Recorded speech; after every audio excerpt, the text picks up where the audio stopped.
बिस्मिल्लाहिर्रहमानिर्रहीम। अस्सलाम वालेकुम डियर स्टूडेंट्स, मैं डॉक्टर अहमद। अच्छा बच्चा, बायोकेमिस्ट्री में आज हमने लेक्चर नंबर 9 को डिस्कस करना है। और लेक्चर नंबर 9 में हमने जो हार्मोन एस्ट्रोजन है उसके इफ़ेक्ट्स हमने चेक करने हैं सेकेंडरी सेक्शुअल करैक्टरिस्टिक्स के ऊपर। इससे पहले हमने लेक्चर नंबर 8 डिस्कस किया था और उसमें हमने वो एस्ट्रोजन का इंट्रोडक्शन पढ़ा था और वहाँ पे हमने उसके इफ़ेक्ट्स पढ़े थे रिप्रोडक्टिव सिस्टम के ऊपर कि जो फीमेल का रिप्रोडक्टिव सिस्टम है उसके ऊपर क्या इफ़ेक्ट्स हैं एस्ट्रोजन के, वो लेक्चर नंबर 8 था। तो यहाँ पे लेक्चर नंबर 9 में हमने ये देखना है कि ये वाला जो एस्ट्रोजन हार्मोन है इसके फीमेल जो सेकेंडरी सेक्शुअल करैक्टरिस्टिक्स हैं उसके ऊपर इसके क्या असरात हैं। तो फर्स्ट हम बात करते हैं इफेक्ट्स ऑन ब्रेस्ट। अब देखें ब्रेस्ट फीमेल के लिए वो सेकेंडरी सेक्शुअल करैक्टरिस्टिक है, ठीक है। तो ब्रेस्ट के ऊपर इसके क्या इफ़ेक्ट्स हैं, यहाँ पे ये तीर का निशान जो ऊपर को मैंने लगाया है इसका मतलब है इंक्रीज़, कि ये इसकी मिकदार को इंक्रीज़ कर रहा है। Increase development of tubular duct system, कि ये वाला जो ब्रेस्ट होते हैं ये भी ग्लैंड है, ग्लैंड के अंदर क्या होते हैं, पूरा एक डक्ट सिस्टम होता है जिससे वो मिल्क प्रोडक्शन हो रही है और मिल्क रिलीज़ हो रहा है। तो ये हार्मोन क्या कर रहा है, ब्रेस्ट के अंदर जो डक्ट सिस्टम है उसको इंक्रीज़ कर रहा है। और दूसरा इसका इफेक्ट है साइनर्जिस्टिक। साइनर्जिस्टिक का मतलब होता है दो चीज़ों का मिल के काम करना।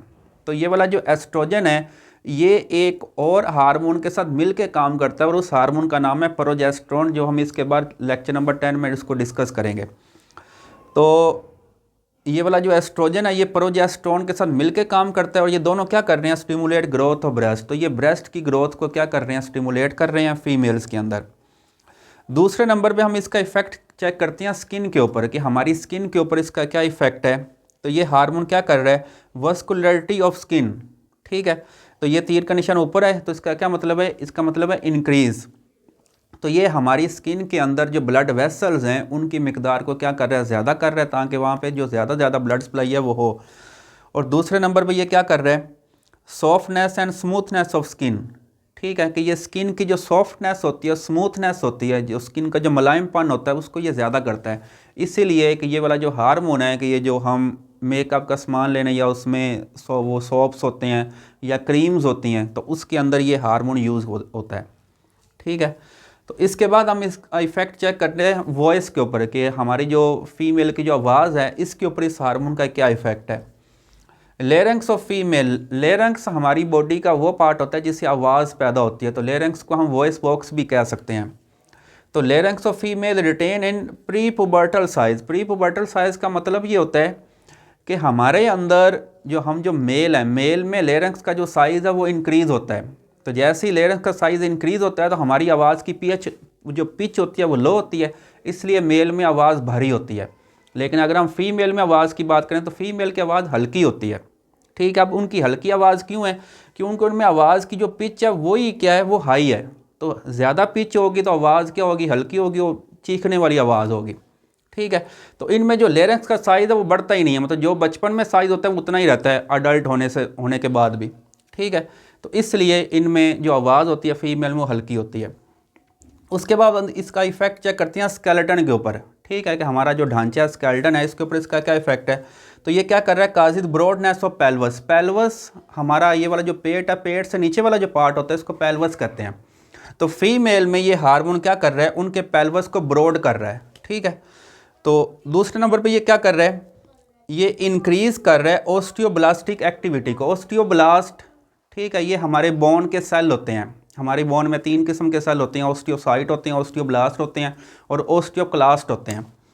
तो ये हार्मोन क्या कर रहा है, हमारी बोन्स के अंदर ऑस्टियोब्लास्ट जो एक्टिविटी है उसको ये ज़्यादा कर रहा है।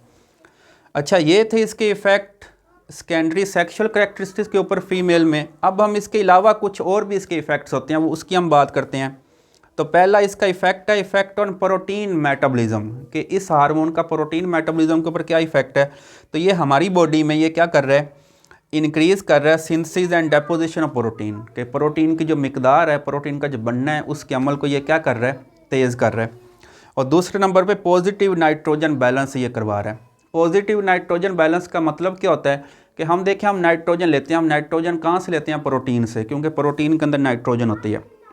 तो जितनी हम नाइट्रोजन ले रहे हैं और जितनी आपकी बॉडी नाइट्रोजन यूज़ कर रही है, अगर आप ले ज़्यादा रहे हैं और यूज़ कम कर रहे हैं, ठीक है, तो इसे हम कहते हैं पॉजिटिव नाइट्रोजन बैलेंस। लेकिन अगर आप ले कम रहे हो और आपकी बॉडी ज़्यादा यूज़ कर रही हो तो उसे हम कहेंगे नेगेटिव नाइट्रोजन बैलेंस। अच्छा बच्चों, इसके बाद हम इसका इफेक्ट चेक करते हैं, इफेक्ट्स ऑन फैट मेटाबॉलिज्म के। फैट मेटाबॉलिज्म के ऊपर इसका क्या इफेक्ट है। तो ये हार्मोन क्या कर रहा है, इंक्रीज़ कर रहा है सिंथेसिस ऑफ फैट को। तो ये हमारी बॉडी में फैट की प्रोडक्शन को भी ज़्यादा कर रहा है। उसके अलावा ये क्या कर रहा है, deposition of fat in skin, हमारी जो स्किन है उसमें फ़ैट को ज़्यादा डिपॉजिट करवा रहा है।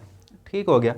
और उसके बाद इसके इफ़ेक्ट हम चेक करते हैं, effects on menstrual cycle. Menstrual cycle female के अंदर एक साइकिल होता है, इस साइकिल के रिजल्ट में फ़ीमेल में एग प्रोडक्शन होती है और साइकिल उसी चीज़ को कहते हैं जो अपने आप को रिपीट करे। तो ये 28 डेज़ का साइकिल होता है, उसके बाद ये साइकिल 28 डेज़ के बाद अपने आप को रिपीट करता है। तो अब हमारा ये वाला जो मेंस्ट्रुअल साइकिल है इसकी डिफरेंट फेजेस होती हैं। ठीक है, तो इसकी एक फ़ेज़ है जिसको हम कहते हैं, स्टेज भी कह सकते हैं, प्रोलिफरेटिव फेज़। ठीक है, जिसमें आप कह सकते हैं वो वाला जो एग होता है वो ओवरी से रिलीज़ होता है। ठीक है, तो ये सारा जो मेंस्ट्रुअल साइकिल है ये भी किसके ऊपर डिपेंड कर रहा है, इस हार्मोन के ऊपर डिपेंड कर रहा है कि ये हार्मोन आएगा तो ये साइकिल कंप्लीट होगा, ये हार्मोन नहीं होगा तो ये साइकिल भी कंप्लीट नहीं होना। और उसके बाद लास्ट पे इसके इफ़ेक्ट्स हम चेक करते हैं ब्लड के ऊपर। अब देखें, ब्लड में हमारी एक चीज़ होती है जिसको कहते हैं कोलेस्ट्रॉल। तो ये फीमेल में क्या करता है, ब्लड कोलेस्ट्रॉल लेवल को लो करता है। ठीक है, तो फीमेल में ब्लड कोलेस्ट्रॉल लेवल कम होता है इस हार्मोन की वजह से, और मेल में ये कोलेस्ट्रॉल लेवल ज़्यादा होता है क्योंकि मेल में ये हार्मोन नहीं है। तो इसलिए जो हार्ट डिजीज़ होती हैं, जो दिल की बीमारियाँ होती हैं, वो मेल में ज़्यादा होती हैं लेकिन फ़ीमेल में कम होती हैं। इसलिए आप कह सकते हैं फीमेल हार्ट अटैक से नहीं मरती, ज़्यादा मेल ही हार्ट अटैक से मरते हैं। और लास्ट पे फिब्रिनोजिन लेवल। ठीक है, तो फिब्रिनोजिन एक प्रोटीन होती है जो ब्लड क्लॉटिंग प्रोटीन है। तो ये हार्मोन क्या करता है, फीमेल के ब्लड में फिब्रिनोजिन के लेवल को क्या कर रहा है, ज़्यादा कर रहा है। अच्छा बच्चों, ये था हमारा आज का लेक्चर। उम्मीद करता हूँ मेरा लेक्चर आपको बहुत अच्छे से समझ आया होगा। अपनी दुआओं में याद रखिएगा। मिलते हैं नेक्स्ट लेक्चर के साथ। अल्लाह हाफिज़।